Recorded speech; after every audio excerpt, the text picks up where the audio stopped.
Hey folks, this is Coach Kanoa from Ball is Life Coach, and I'm going to go over one quick way that I try to defend against the pick and roll.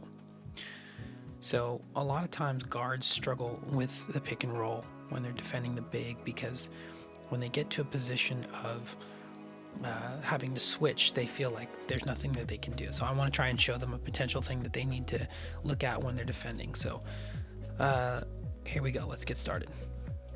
So at this point, the big passes the ball to his guard and he swings over to the right side of me. From this point right here, my help player is sagging below to defend against the big.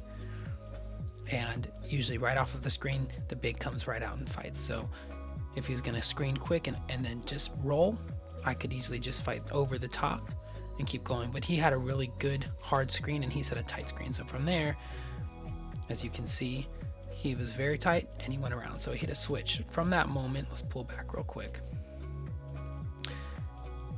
My help went from containing, from going straight into a sprint right at the guard, which forces him not to be able to pick up the ball, and instead he dribbles to the corner. So as he's rolling, he didn't want that split.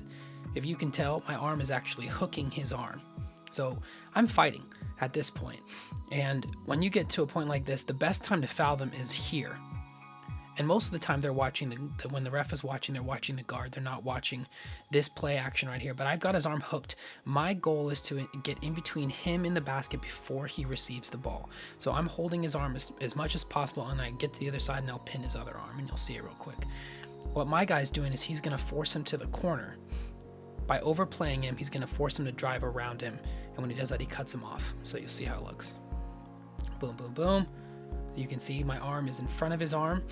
And now that only the best pass that he can really make is to the left side of this player, because I can't get him. He's got me completely shielded, but I have it on purpose. I've got an arm around him, and his right arm is being pinned by mine.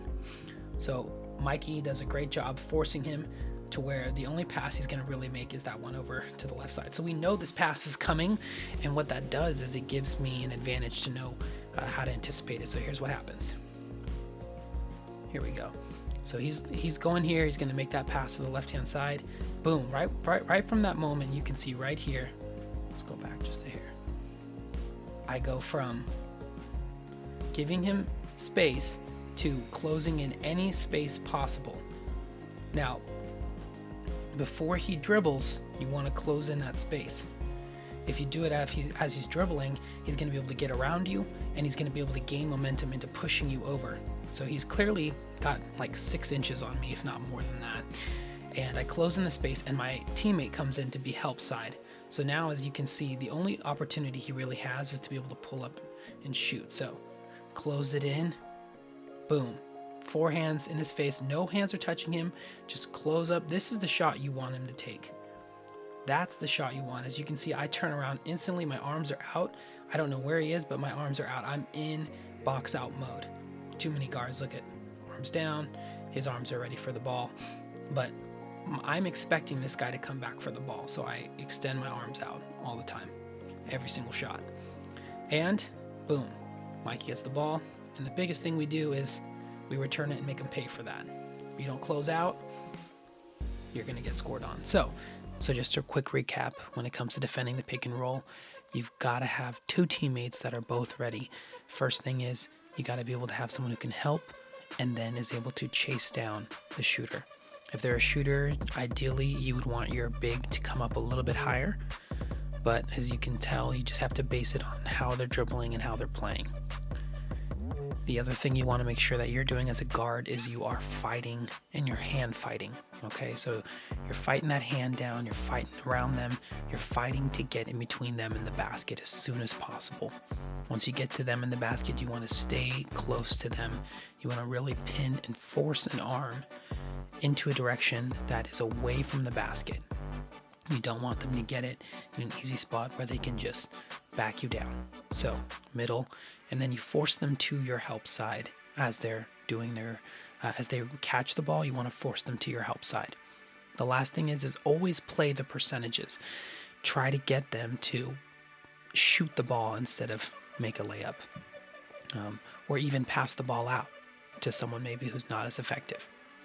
But ideally, I like when the big shoots fadeaway jumpers, and you can have a hand in their face. Are really good players going to make that shot? Of course.